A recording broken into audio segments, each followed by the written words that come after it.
Opa! E aí, minha galera do Santos Dumont? Vamos lá hoje para mais uma aula de matemática, onde nós vamos falar aí da nossa segunda semana. E aí a gente vamos exatamente falar do nosso conteúdo dessa semana, ok? Lembrando que esse mesmo material, essa mesma videoaula vai estar no nosso canal do YouTube e também vai se encontrar na nossa sala virtual, lá no Google. Então, na nossa segunda semana, né, nós estamos aí, vamos falar um pouco da notação com a relação de conjunto, né, para caracterizar de modo quais é mais precisa a notação de função. Lembrando que, para se caracterizar, as funções têm alguns elementos que precisam ser identificados. Né? No livro de vocês, que nós colocamos lá no roteiro, que vocês precisam estar caracterizando. Então, nós temos aí uma relação, aqui é uma relação, mas não é propriamente dito uma função, né? Porque ficou um elemento aqui de fora, mas existe uma relação de alguns elementos com elementos de A com elementos de B. Então, tem uma tabelinhazinha aqui. Se todos os elementos de A tiver alguém em B, aí talvez a gente poderia ter uma função. Aqui, novamente, nós temos uma relação, né, de A para B, né? O problema é que essa relação termina não sendo uma função por consequência de um elemento de A ter duas possibilidades em B. Né?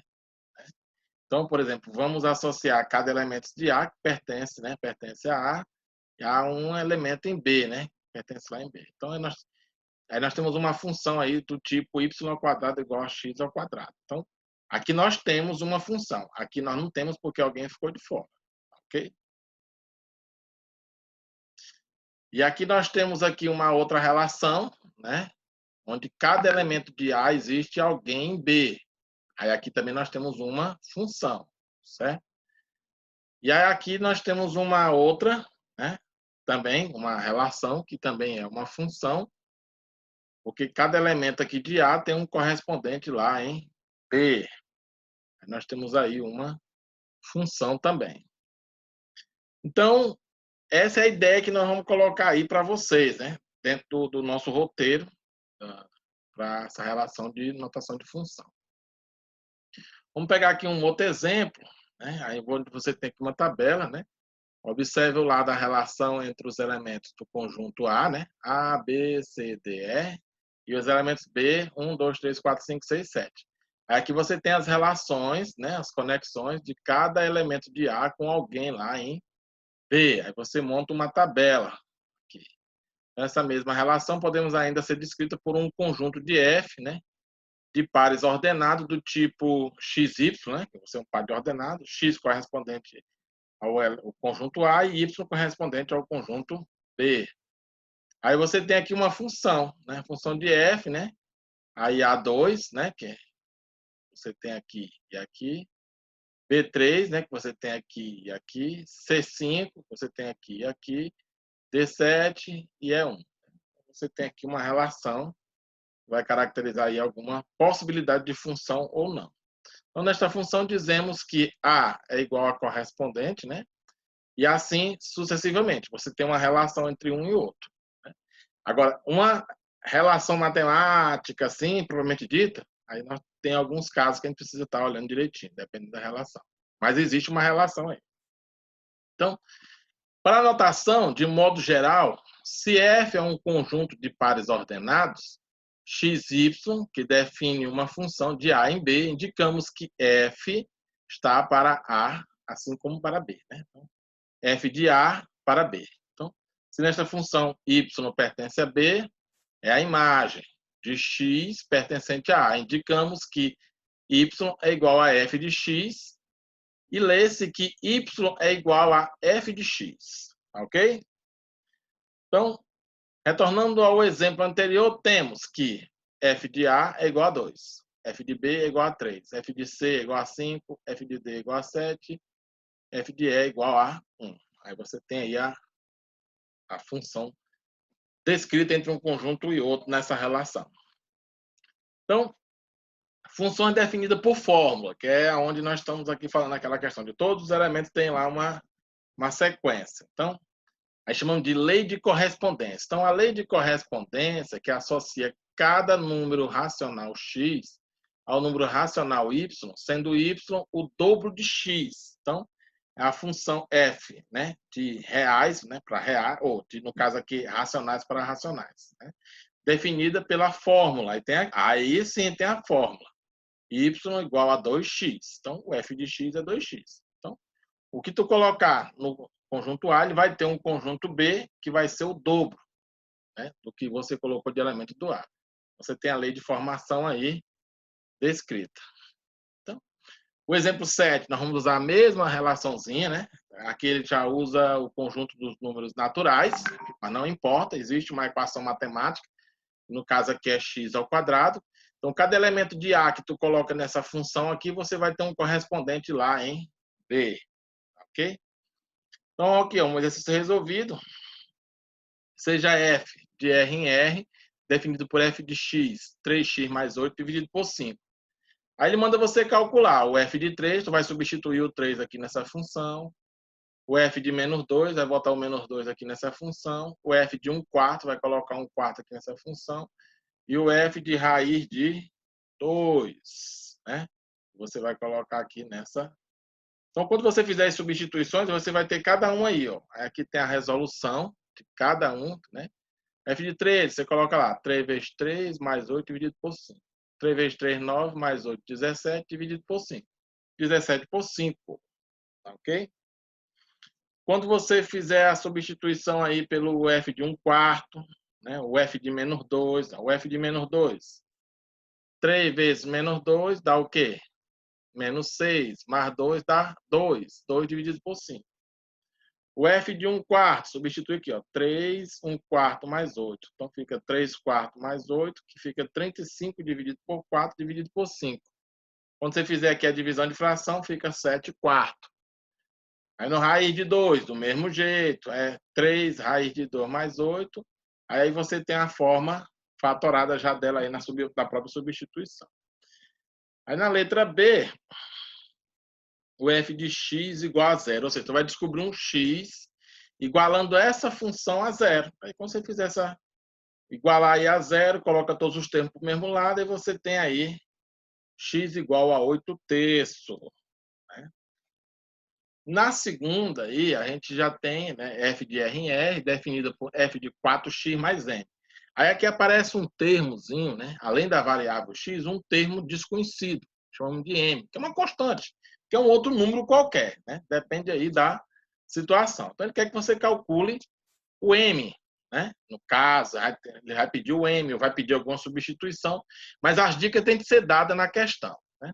Então, observe que as variáveis relacionadas nessas funções estão representadas por x e f de x, enquanto m representa o número real fixo. Né? Isto é, m é uma constante. Então, de f de menos 2 igual a 5, ele já deu a dica. Obtemos que, então, 4, aí, menos 2 mais m igual a 5. Então, aqui tu tem todos os números, tem uma sequência. Aí apareceu esse termo desconhecido, que é o m, que você vai descobrir aí, que vai ficar m igual a 13, fazendo um jogo aí algébrico. Portanto, a lei de formação dessa função, que antes tinha um m, vai ficar f de x, substituindo m, né? 4x mais 13, que é o valor de m. Aí essa aqui é a minha lei de formação. Vamos para o exercício do livro que nós marcamos, não é isso? Dessa semana.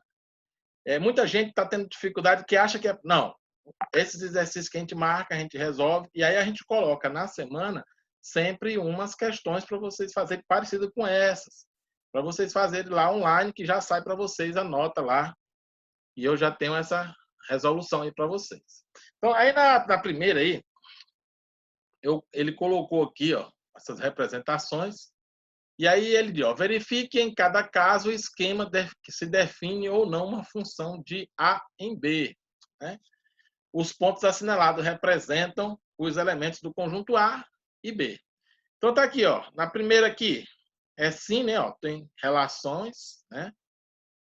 A B aqui tem um problema, né? Mas existe uma relação. Aqui também nós temos um problema, mas existe uma relação. E aqui está tudo ok. Então, essas duas aqui está tudo ok. Não, não está ok. Ó, sobrou um elemento. Então, a letra D aqui não está ok.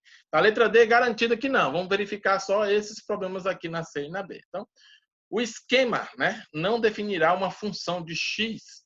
Primeira coluna, não sair nenhuma flecha ou sair duas flechas. Portanto, apenas A e B definem funções. Foi o que nós falamos. Ó. Isso aqui está tudo ok, né? A e B definem funções. O C, qual o problema principal do C? Ó? Parecia com esse aqui, mas não é. É que um dos elementos de A sai para dois valores diferentes em B. Não pode. Eu posso ter dois valores em A com o mesmo valor em B, mas eu não posso ter um valor de A com dois valores diferentes em B. Isso aí dar uma indefinição. E aqui sobrou elementos em A. Não pode sobrar elemento em A, pode sobrar elemento em B. Então, aí nós temos aí só A e B como garantia total de função. O C, nós tínhamos aquela dúvida, que era parecido com essa, mas já tiramos agora a conclusão. Então, essas duas não são funções e essas duas são funções. Vocês vão responder uma questão parecida dessa lá na atividade dessa semana, lá na sala virtual, tá ok? E aí, na outra questão que nós marcamos também, em cada caso, verifique se o esquema representado em uma função de A em B, sendo A, aí ele coloca os elementos, menos 1, 0 e 1, e o B, aí tem os elementos aí, menos 2, menos 1, 0, 1 e 2. Em caso afirmativo, dê a possível lei que define tal função. Então, ele coloca aqui a descrição das relações, né, graficamente, e aí a gente vai verificar cada uma. Aqui nós já temos uma aqui, um problema, né, na letra D, mas a gente vai fazer esse comentário. Então vamos lá. Sejam A e B conjuntos de A, né, conjuntos que não são vazios, e F será uma função de A em B, quando todos os elementos de A está relacionado apenas com um elemento do conjunto B, que é o que nós falamos lá na questão anterior. Então, assim, definimos as funções onde A é o domínio e B é a imagem da função. Então, letra A representa uma função de A em B. Né? Aí, a equação que representa essa função é a função do tipo y igual a x. Por quê? Porque cada elemento de A é um mesmo elemento em B. Então, é uma função do tipo y igual a x. Então, o que tu colocar lá num vai ser igual no outro. Vamos voltar lá só para vocês verem. Menos 1, 0, 0, 1, 1. É uma função do tipo igual, ok?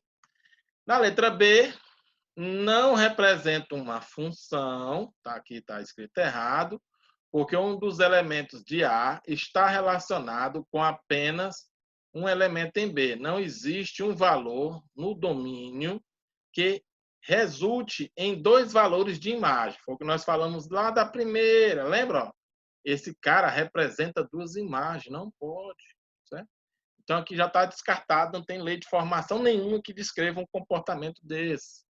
Na letra C, represente uma função de A em B, né? Uma função do tipo. Por que ela vai ser uma função do tipo y igual a 2x? Porque quando você olhar lá no B, cada valor correspondente a x é o dobro no A. Vamos verificar? Ó. Aqui, ó. Quando o A é menos 1, o B é menos 2. 0, 0, não importa se é, né? 1, 2. Então, é o dobro, né? Então, nesse caso aí, y igual a 2x. Perceba, né? Aí você tem aí as substituições de cada um. E aí nós temos exatamente a relação. Na letra D, não representa uma função, porque existe elementos em A, nesse caso, o menos 1, né? Que não está associado ao B. Ou seja, não tem nada. Se não tem associação, então não tem função. Foi o que nós falamos. Era garantido esse aqui não ser função. Esse aqui não é função, tá ok? Então, vamos lá para nossa próxima questão. Né? Sendo A, aí ele dá aqui, ó, sequência, menos 1, 0, 1, 2, B. Aí dá isso aqui. Verifique em cada caso a lei que define uma função de A em B. Ou seja, eu tenho já aqui as leis, eu quero saber se elas correspondem ou não. Como é que eu testo isso? Eu pego todos os elementos de A, testo em cada uma e verifico se tem um correspondente em B. Essa é a ideia, né? Então, vamos ver lá. Colocando aí, ó, tudo que você tem que fazer é substituir os elementos de A na fórmula e ver se pertence ou não a B. É verdade? Ó, vamos lá. Ó. Então, ó, deu aqui as relações. Peguei aí a primeira, faço a substituição. Tem B, tem B, tem B, tem B. Ou seja, a primeira função, f de x igual a 2x, tem essas correspondentes todas lá. Quando substituir o A, eu tenho em B. Então, ela é uma função de A com valores em B. Então, vamos para a letra B. F de x igual a x ao quadrado. Substituindo. Lembrem-se que quando o quadrado é aplicado, qualquer valor que tenha dentro, ele se torna positivo. Elevado a 2. Então, menos 1 é 1. 0 é 0. 1 é 1. 2 é 4. E todos esses elementos estão em B. Se estão em B, então ela também é uma função, né, de A com valores em B. Aí vamos para a letra C, né, fazer a mesma substituição. F de x, 2x mais 1, né? Então, ó, fazendo a substituição, ó, quando for negativo aqui, fica menos 2, então vai dar menos 1. Tem B, menos 1. Substituir aqui dá 1, tem no B. Substituir aqui dá 3, 3 tem no B. Vamos lá olhar, quem tem dúvida, 3 tem no B. Então, olhando aqui novamente, 2 vezes 2 dá 4, mais 1, 5. 5 não tem no B. Logo, né, eu tenho alguém que vai ficar de fora. Se vai ficar de fora, não é função. Logo, pela última substituição, não ter satisfeito a questão, então não é uma função de A com valores em B. Tem que ser uma função em qualquer substituição. Então, não é o caso. Ficamos com uma de fora, não é função aí a letra C. Vamos para a letra D. Letra D agora apareceu aí o módulozinho, né? Quando fizer a substituição, qual é a ideia do módulo? Qualquer coisa que é colocada aí dentro se torna positivo. Então, menos 1 fica o quê? 1. Então, 1 menos 1, 0. Tem B. 0 menos 1 tem B. 1 menos 1, 0. Também tem B. 2 menos 1, 1 tem B. Então, todos eles estão no B. Então, ela é uma função de A com valores em B. Tá ok, pessoal? Então, como é de praxe, né, nós finalizamos, né? Todos temos de ficar em casa, né? Reforçando novamente. Eu preciso aí que vocês mandem fotos dessa interação de vocês, né? Aí em casa, fotos de vocês estudando, fotos de vocês aqui assistindo essa videoaula. E eu preciso que vocês compartilhem com seus amigos, né? Nas redes sociais, esses momentos que nós estamos passando, né? E boa sorte aí para vocês, bons estudos e até a próxima, viu, pessoal? Tá legal?